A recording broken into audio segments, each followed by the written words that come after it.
Hello? Sir, we found this, I believe it's what you're looking for, a human, right? Preposterous. They died out centuries ago. Where did you find them? Oh, yeah, we found them out, by the perimeter, surrounding, you know where that old, clinic used to be before they tore it down? Oh, yes, that old mom and pa shop. Shame what happened to that couple. So you found them around there. What state did you find them? They look disoriented and, cold to the touch. They keep talking about a cryogenic something or rather, but I can't make heads or tails of it, and we just kind of went around in circles, so I figured I'd bring them to the expert. Ah, well, I appreciate that. I also appreciate you not killing them on sight. You really think that of me? I'm not just a dumb brute, you know. I don't kill people for the fun of it. They just looked really lost and confused, so I gave them a helping hand. And when I found out what they were, I've just thought to bring them to you. James, Sir, you used my name. right. Thank you, guard. You gotta be more careful. What if someone else heard you? Well, Look, we need to keep the act of professionalism up. If the king ever found out we were close, he would. I'm aware he'd chop off both our heads. That is all, James. Guard, you may go. Work on it. Right. Well, hello, human. Welcome to my office. Do you want to take a seat? I don't use chairs, but I have them for some of the more bipedal folk. Right. So, first things first. I'm Dr. Forsyth. I'm the royal doctor. My job is to ensure the king's health and that he has healthy children.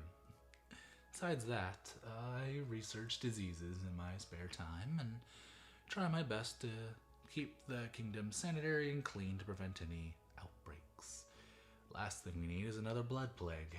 Ugh, the last one was quite devastating. What's a blood plague? Well, it corrodes your blood, so your blood turns into a black, slimy substance, kind of like Jello. And then when your blood's not being pumped, you basically just fall over and die. Most Nagas are immune to this because we have a different type of circulatory system. We don't heat our own blood, so the disease doesn't really affect us in the same way. That being said, it can lie dormant and we can become carriers. Rest assured, though, I am not one of them. I've been safely kept inside the palace almost my whole life, so I cannot carry the disease. Neither can you. It can't affect humans, as far as I'm aware.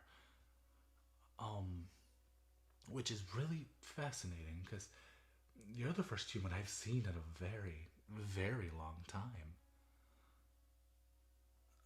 What do I mean?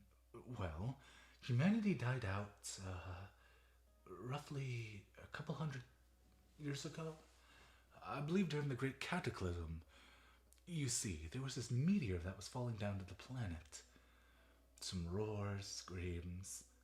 Anyway, the humans used all of their magical energy and all their weapons to basically stop it from impacting the planet. However, when they did that, they stripped themselves of any defenses and any means to protect themselves. And some of the monsters at the time took that advantage and basically obliterated their kingdoms and hunted them all down to near extinction. If there are humans, they're scattered and, well, you're very unlikely to find one. They are a dying species, I'm afraid, endangered at the very least. Which makes it all the more curious how we found you today. James. My relationship with James, strictly professional. Not at all romantic. Anyway, what me and my centaur friend do is none of your business. Don't laugh. Snakes and centaurs totally can do That, and it's none of your business. Getting all flustered around a human, honestly. Have some class. Now, about this cryogenic pod you were found in, it makes sense why James wouldn't understand what it is, but I'm well aware.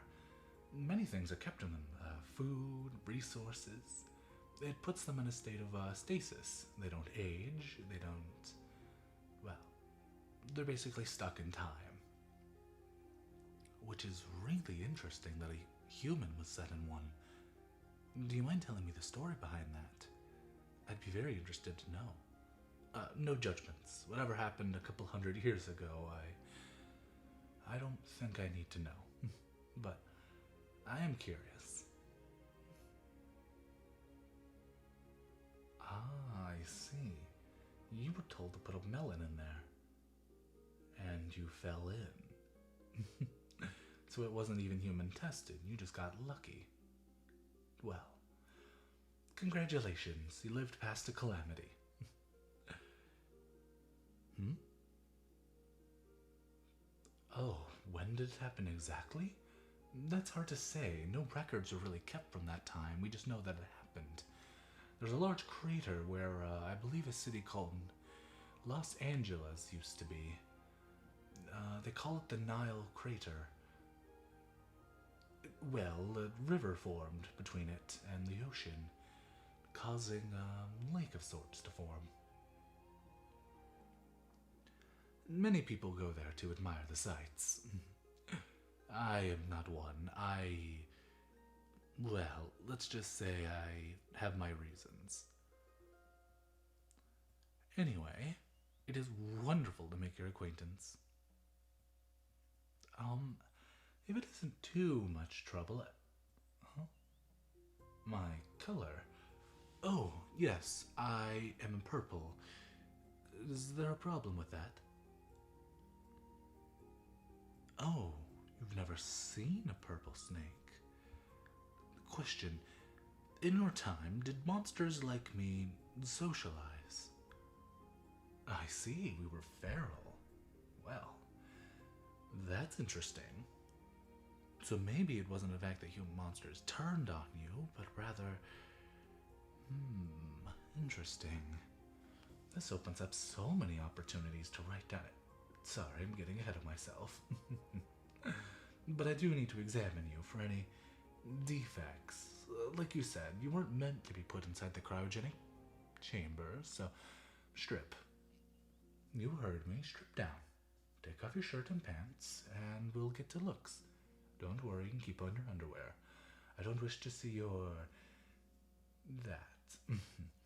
I simply just wish to see your skin and make sure you're not... well, make sure you don't have cancer or something. Now go on. Strip down. Good. Now, let me just see your back first. Yes, I know my hands are cold. I apologize. One of the good things about being a snake, though, I can feel your blood vessels through your back. And, because of that, I can feel my way all the way through your system.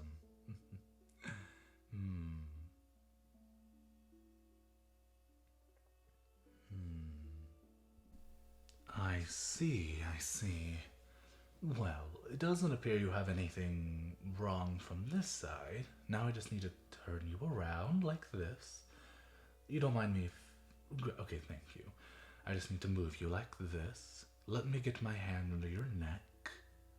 Oh, do not worry. I'm not going to choke you. I just need to feel under your chin is all.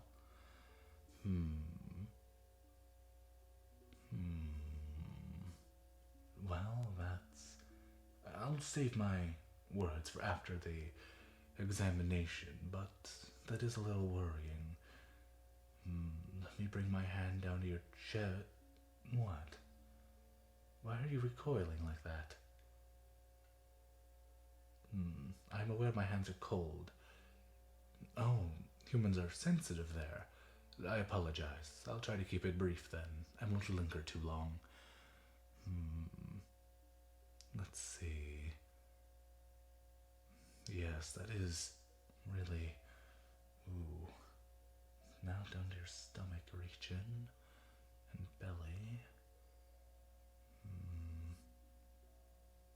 Alright, let's do your lower body. Check your thighs,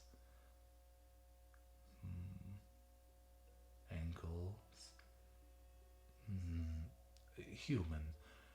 I think I've come across a worrying discovery. While your circulatory system seems to be fine, your respiratory system seems to have been compromised.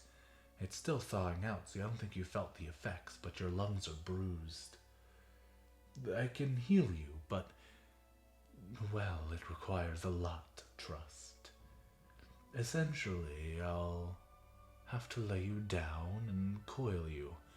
And using my magic, I can, well, this is gonna sound a bit bad, but I'm gonna put you under my control. At least temporarily. Don't worry, I'm not gonna make you my slave or anything. That's outlawed here anyway. I just need to ensure your safety and well-being. The ability to talk to another human probably won't come in my lifetime, and, well, I'm a doctor. It's my job to keep people alive. So, please, with your permission, I would gladly fix this issue immediately. If I don't, you may not live past tonight. Thank you. Now let me just coil you. Don't worry, you'll be perfectly fine. I'm just gonna coil you up like this, wrap you around and around. Do not worry, I'm not the constricting type. I'm actually venomous. That probably wasn't reassuring, was it? Well, rest assured, I don't plan on killing you. My venom wouldn't do that anyway on something as big as you. It would just make you all sleepy. Anyway. There we go. All tucked in. Alright. How am I gonna do this? Well, I am actually quite the proficient healer. All I gotta do is place my hands on your head like this while my tail's surrounding you. Push you in a little bit more. There you go. And now, here we go. Hamzan Zonvan Sin Gonbon San One Kanitsakoda Vonzan Don Caso Namon Sit no Once and cost of one and sinking hoist. There we go. Nice and good. You should feel this dark healing energy course through your body. It is a bit of a forbidden practice, but I will not be losing you. I can't lose the only human that's been seen in forever. That would just be a shame. What's this doing? Well, to make it long and short, it's a tie. Essentially, you're being tied to my heart. If you die, I die. And if I die, you die. Essentially, you're feeding off my life force. It'll keep your organ from failing. It's the best thing I can do temporarily until we can find a more permanent solution. I hope you don't mind being my assistant for a while. But since you're homeless and in a world you barely recognize, being my assistant hardly seems the worst punishment. In fact, you'll be well taken care of.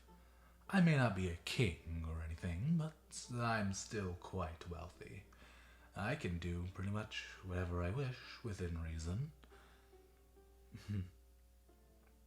Now, little human, sleep. Transformation is going to take a while, and it's going to be quite stressing on your body. Just lay there and get some rest. I promise, everything will be okay by tomorrow. Very good. Don't worry, Dr. Forsyth has your best interests at heart.